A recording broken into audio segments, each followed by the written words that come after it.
My name is Emily. After my grandmother died, my sister said she'd hold my inheritance for safekeeping. Years later, I found out the will she showed us wasn't the one that was signed. What happened next split my family. If you've lived through something similar, tell your story in the comments. The concrete dust hadn't settled yet when my phone started vibrating across the clipboard. A bank number. I answered with my free hand, still looking at a column that didn't line up. "Ms. Carter, this is regarding the inheritance account in your name," the woman said. "There's been a temporary hold placed for document verification." The word temporary landed heavier than it should have. Questions followed, clipped and polite. Short answers went back. A callback promised. The line ended while a foreman waited for a signature. Before the pen touched paper, Laura's name lit up my screen. "Don't freak out," she texted.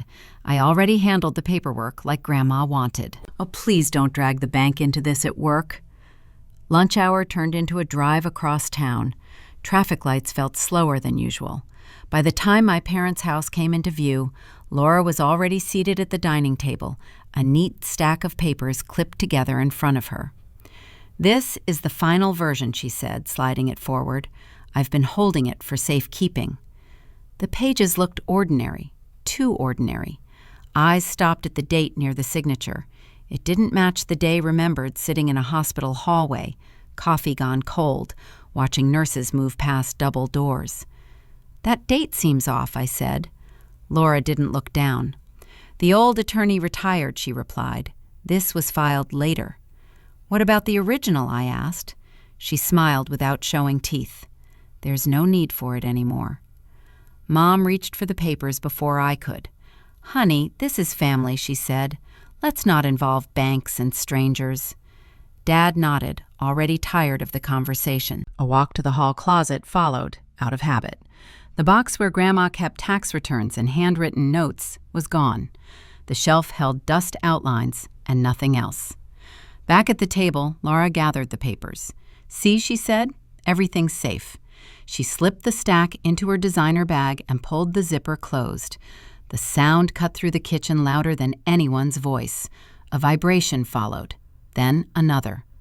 An email preview filled my phone screen while Laura stood up to leave. Laura paused with her hand on the knob, phone pressed to her ear, already explaining something to someone I couldn't hear. My father cleared his throat, then didn't say anything. Mom started stacking plates that hadn't been used. The next morning started with a calendar invite titled "Quick Check-In." HR used neutral fonts for everything. The room smelled like printer toner and burnt coffee. "We got a call from a financial institution yesterday," the manager said. "They were asking about an employee during work hours." The sentence ended there, hanging long enough to be understood. "This isn't disciplinary," she added. "We just want to keep personal matters off company lines." A nod, a thank you, a reminder about professionalism. The meeting ended before it became a conversation. Back at the desk, 2 missed calls sat unanswered. Neither was from the bank. Family texts arrived in pairs. "Just apologize." "She's trying to help." "Don't make this bigger than it is." Laura didn't text. She never did when things were going her way. Instead, Mom called to say Laura was worried. Dad left a voicemail about stress and timing. A cousin messaged to ask if everything was okay, then stopped responding after a short reply. By afternoon, the story had settled into place without me. Laura explained it during dinner over speakerphone, her voice steady and concerned. "She's been overwhelmed," she said, "with money stuff. Anyone would be." No one challenged that. The next day, a coworker paused mid-sentence when I walked into the break room. The coffee machine hissed louder than usual. Conversations resumed after a delay, just a second too late to feel normal. Marcus suggested meeting after work. The cafe was halfway between offices, chosen for convenience, not comfort. He listened without interrupting, stirring his drink until the ice disappeared. "What's the date on the copy she showed you?" he asked. I told him. "And the notary?" That answer came slower. He pulled out his phone, scrolled, then turned the screen around. That office doesn't schedule signings on that day, he said. Not then, not for estates. What does that mean? It means something's off, Marcus replied. Not enough to act on, enough to notice. The receipt printed while we stood up. At the bottom, beneath the total, the machine added a line in cheerful script. Have a nice day. Marcus folded it once and slid it across the table. Keep everything, he said. That night, Laura's email arrived. It wasn't addressed to me. Parents were copied. The subject line read, Finalizing Estate Documents. I'll be closing this out by the end of the week, she wrote. Let's all meet and sign so we can move forward. Mom replied first with a thumbs up. Dad followed with a single sentence about being proud of how responsibly Laura handled things. No one asked for clarification. The meeting was set for Sunday. Between now and then, calls slowed. Replies shortened. Invitations stopped. When I spoke, answers came later, sometimes not at all. The silence wasn't loud, it was practical.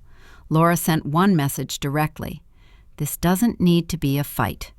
The words didn't ask for a response. Saturday morning, Marcus forwarded a screenshot from the notary's public calendar.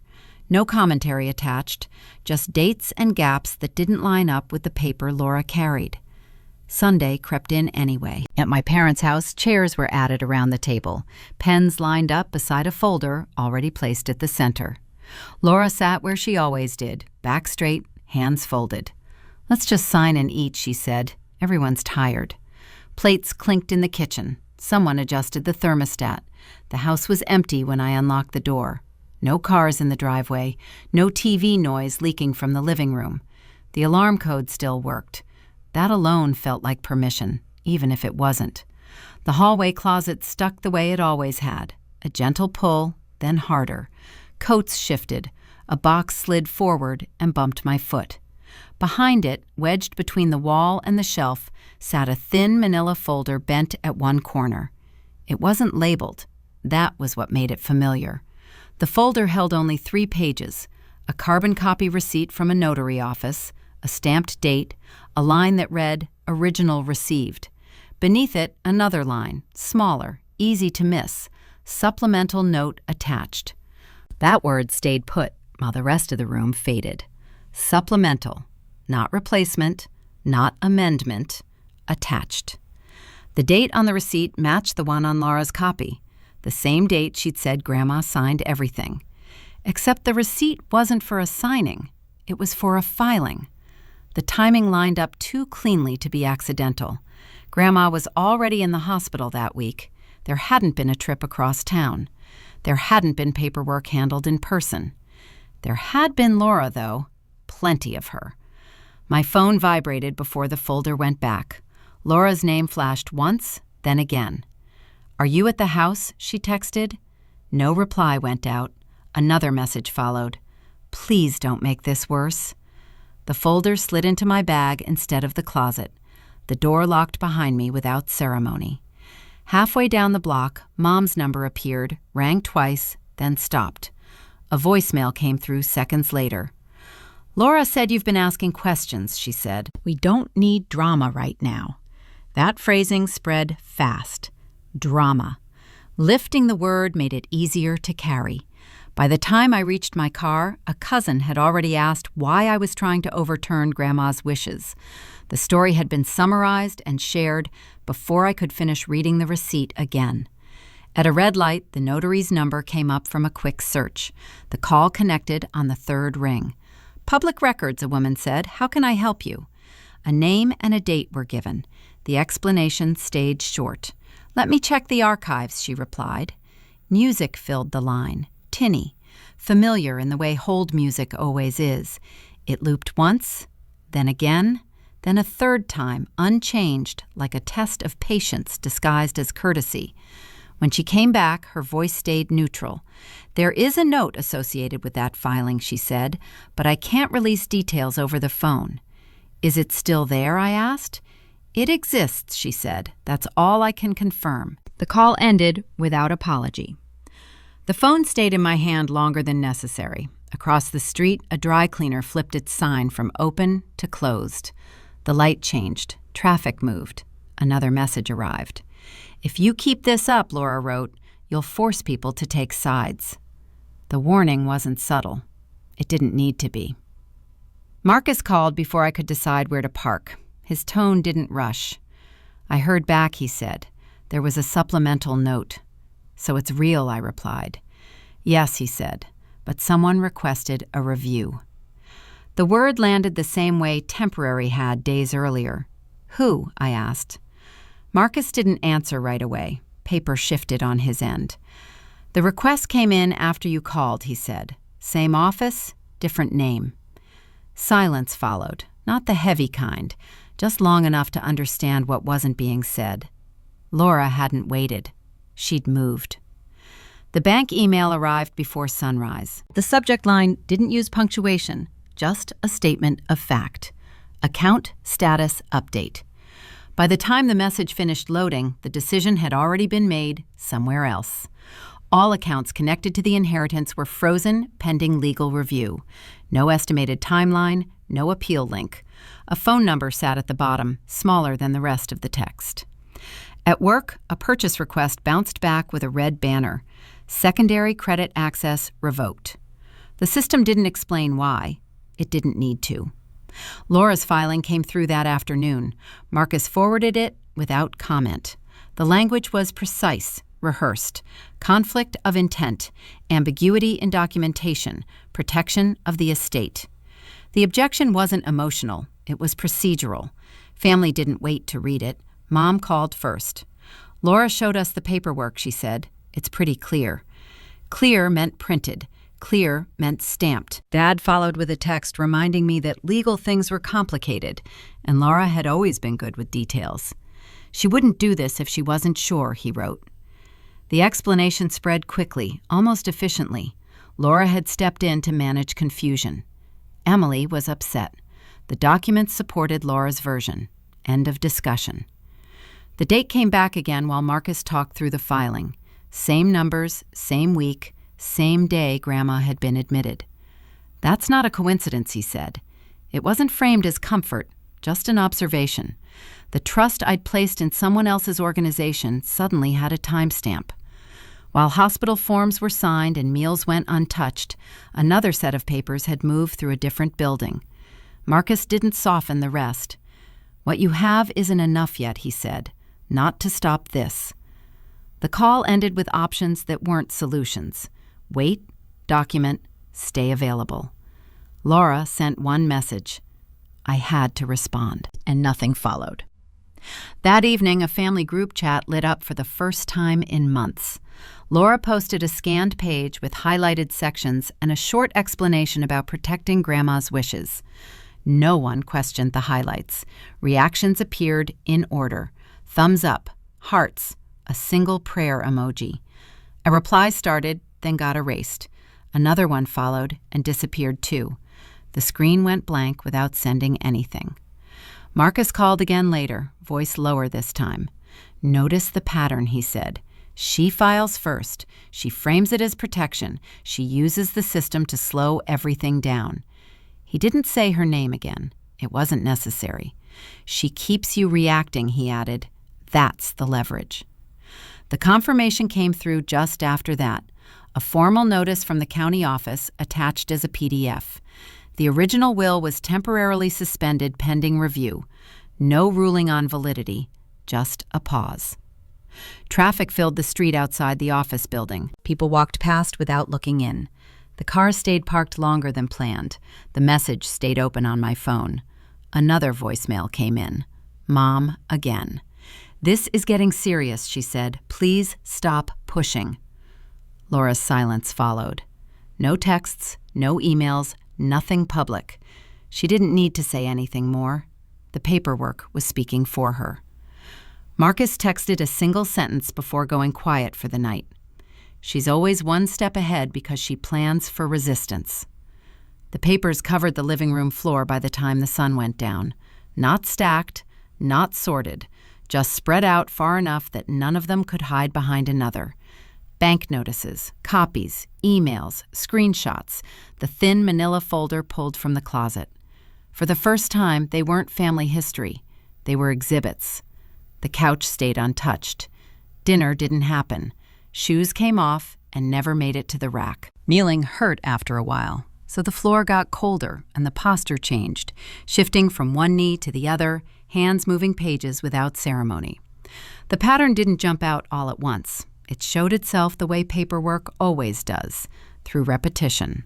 Same names, same dates, same phrases reused across documents written months apart. Protection of intent, administrative delay, pending review. What sat missing was just as clear. The original. Always the original. Laura had offered to keep it years ago, back when no one wanted to deal with envelopes or filing cabinets. She was organized. She liked handling things.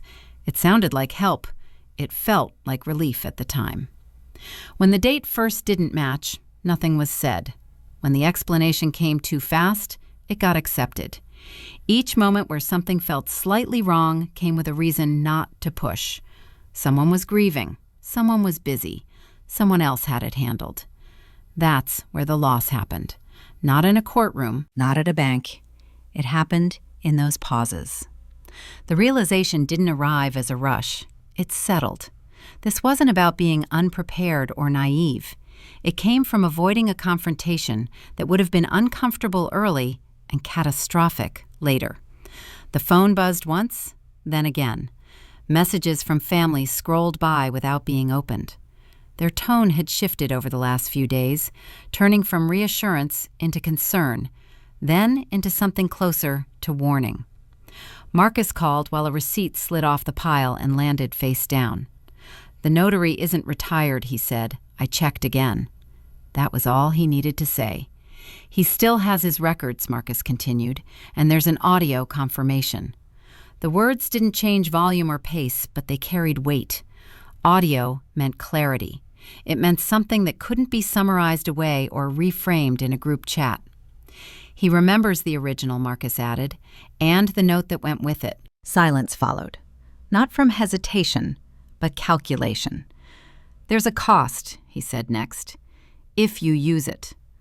The meaning didn't need unpacking. Bringing in a third party, forcing a record into the open, making something undeniable. That path didn't circle back to normal holidays or careful phone calls. It didn't come with a reset. The floor felt harder once that option existed. Papers that had seemed passive now pointed in a single direction. "What happens if I don't?" came out quieter than intended. Marcus didn't answer right away. "Then she keeps control," he said, "and you keep waiting." The call ended with logistics, names, a timeline, what would need to be requested formally, what could be introduced later. Nothing dramatic, just steps. A notification popped up from the family chat. Laura had shared another document. This one had color-coded highlights. The caption read, "For transparency." The irony didn't sting. It clarified. The folder from the closet got moved to the center of the room. It wasn't thick. It didn't look important. That had been the point. Standing up took effort. Knees protested. Blood rushed back into places that had gone numb. A glass of water got filled and forgotten on the counter. The laptop opened. The email draft stayed blank for a few seconds longer than necessary. No explanation went in. No context. Just a line typed and reread once. "Let's do it." The message sent without punctuation. The phone lit up almost immediately with a delivery confirmation.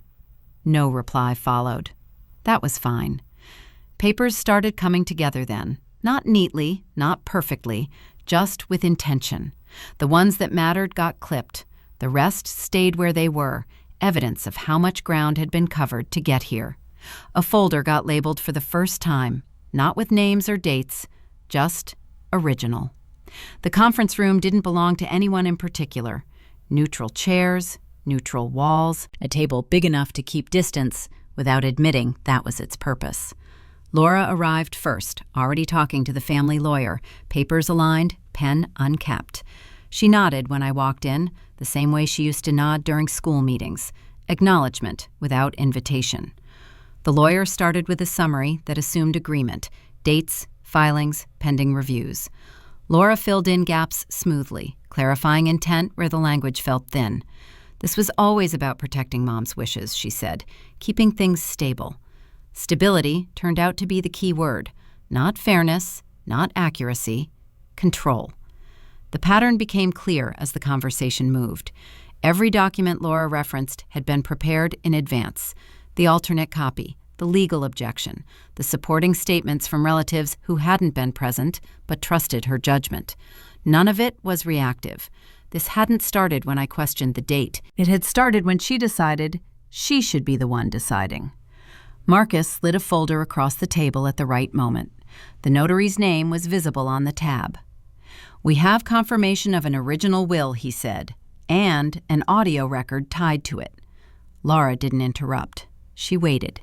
The lawyer leaned back slightly, eyes on the page. "There's a jurisdiction issue," he said. "The recording exists, but its admissibility isn't clear." Laura exhaled, measured. "That's what I was trying to explain," she said. "We can't rely on something informal." Informal meant inconvenient. The date came up again.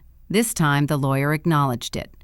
"The filing date does align with the hospital admission," he said. Laura nodded. "Yes," she replied. "That was when we realized Mom's wishes needed clarification." Clarification, not intervention, not substitution. Language did the work. The earlier details rearranged themselves. Her habit of handling paperwork, the way she volunteered to organize things no one else wanted to touch. The trust built through consistency, not transparency. The system responded to that. It always does.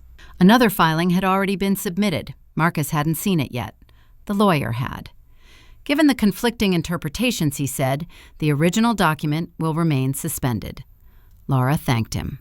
Family members spoke up then, not loudly, just enough. Support came in familiar phrases. "She's always been responsible. This is complicated. We should let the process work." The process was already working, just not for me. The recording came up again near the end. Marcus pressed, carefully. "This confirms the existence of a supplemental note," he said. The lawyer closed the folder. "At this stage," he replied, "it doesn't change the status." Laura turned to me for the first time. "I tried to keep this simple," she said. "You didn't have to make it adversarial."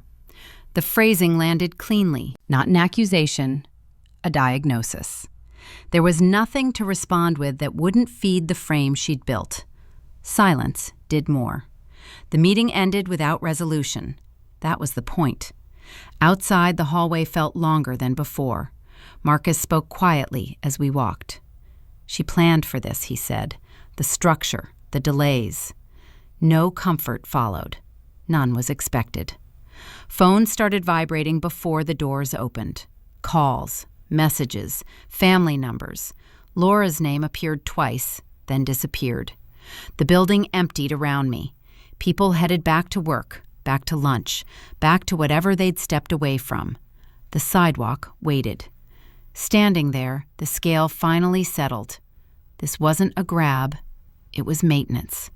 Years of being the default decision-maker turned into authority no one questioned until it was formalized. The phone buzzed again, then again. Messages stacked without being read. Explanations arrived unsolicited. Advice followed. Concern mixed with pressure. Laura didn't text. That absence said more than anything she could have written. The dining table had been extended with a folding leaf that never quite matched. Extra chairs lined the wall, pulled in as people arrived. Laura chose the seat closest to the head, her lawyer beside her, folders stacked in a precise column. She didn't wait for everyone to sit. "Let's keep this straightforward," Laura said. "We're here to confirm what's already been reviewed." The copy of the will went down the table first, one person at a time, like a program at a service. Laura narrated while it moved. "This reflects Mom's final wishes," she continued. "It's been vetted. It's clean." No one interrupted.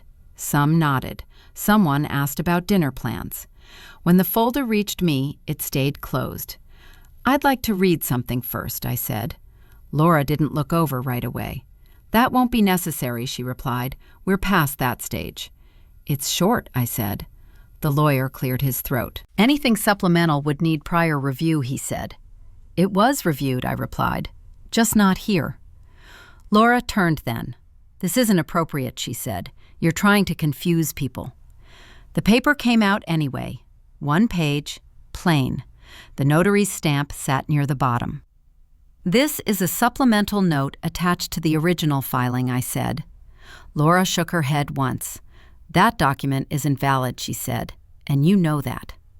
The lawyer leaned forward. We can't accept that into the record, he added. The phone came out next. Not raised, just placed on the table, screen facing up. I won't ask you to, I said. Just listen. Laura's mouth opened, then closed. The recording started without ceremony. The notary's voice was older than expected, steady, unmistakable. This confirms the original will, the voice said, and the supplemental note outlining distribution. The room shifted. Chairs creaked. Someone inhaled sharply near the end of the table. Laura leaned back. That doesn't change anything, she said. It changes this, I replied, and began reading. The words were plain, no legal flourishes, names listed clearly, percentages stated without room for interpretation. My name appeared where Laura's copy had reassigned it. Halfway through, someone whispered, "That's not what we saw." Laura's lawyer held up a hand. "We need to verify." The recording continued, unpaused, filling the space between sentences. "Yes," the notary's voice said, "this reflects her intent at the time." Laura didn't speak again. Her eyes moved instead, scanning faces, measuring reactions. Controls slipped without a sound. The phone vibrated once. An email banner slid across the screen. "We acknowledge receipt." The timing landed badly, or perfectly. No one laughed, no one commented. It sat there as proof that something had already moved beyond this room. Laura stood. "This is being taken out of context," she said. No one followed. The lawyer closed his folder, slower than before. "We need to pause this meeting," he said quietly. The notice came in pieces, not all at once. First, an email from the bank, confirming that Laura no longer had authorization on any account tied to the estate. The language stayed clinical. Access revoked pending investigation. No names mentioned beyond account numbers. A week later, a second message followed. Additional accounts frozen. Review ongoing. Laura didn't tell anyone herself. The information moved the way it always had, through systems, through forwarded emails, through pauses in conversation where someone decided not to explain further. Family gatherings didn't stop. They thinned. Phone calls shortened. Questions turned careful. When Laura's name came up, people glanced at their plates or their phones, then changed the subject. No one defended her out loud anymore. No one attacked her either. The space around her just emptied. Mom asked to meet one afternoon. Not at the house. A cafe near her work, chosen for convenience. She arrived early, already holding a cup she hadn't touched. "This has been hard," she said, "for everyone." It wasn't an apology. It wasn't a defense. "She made her choices," Mom continued. "We're not asking you to fix that." Dad joined the call halfway through, speaker on, voice softer than usual.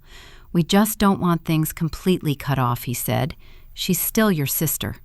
The boundary didn't come with an argument. It didn't need one. "I'm not cutting her off," I said. "I'm stepping back." They waited, as if more would follow. "Access is over," I added. "Decisions are over." Mom nodded. Dad didn't speak again.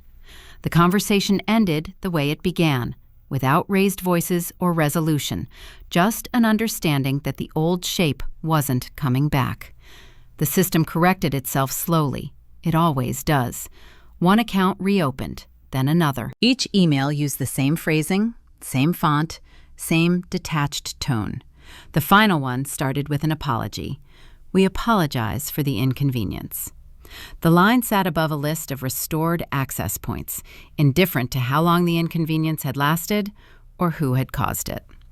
Passwords changed first, every account one by one. Security questions reset, old permissions removed. Each confirmation email arrived with a timestamp, marking the moment something closed for good.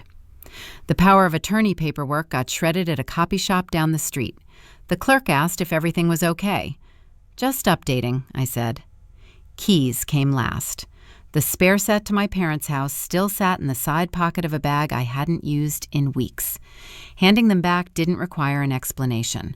Mom took them with both hands, nodded once, and placed them in a drawer without comment. Laura didn't reach out. Neither did I. Work returned to normal. Meetings filled the calendar again. Deadlines replaced court dates. The story stopped being current news and turned into something people referred to carefully, as if it might still bruise if touched wrong.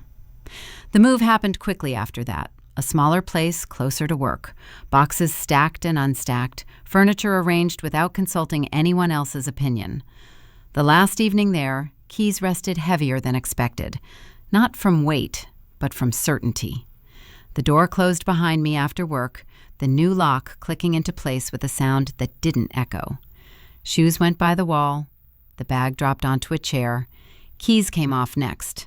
Not set down, hung. The hook caught them cleanly. The metal settled. My hand stayed on the doorknob a second longer than necessary as the lights went out and the room went dark. The quiet not asking for anything, not promising anything either, just holding while the grip loosened and the door stayed closed.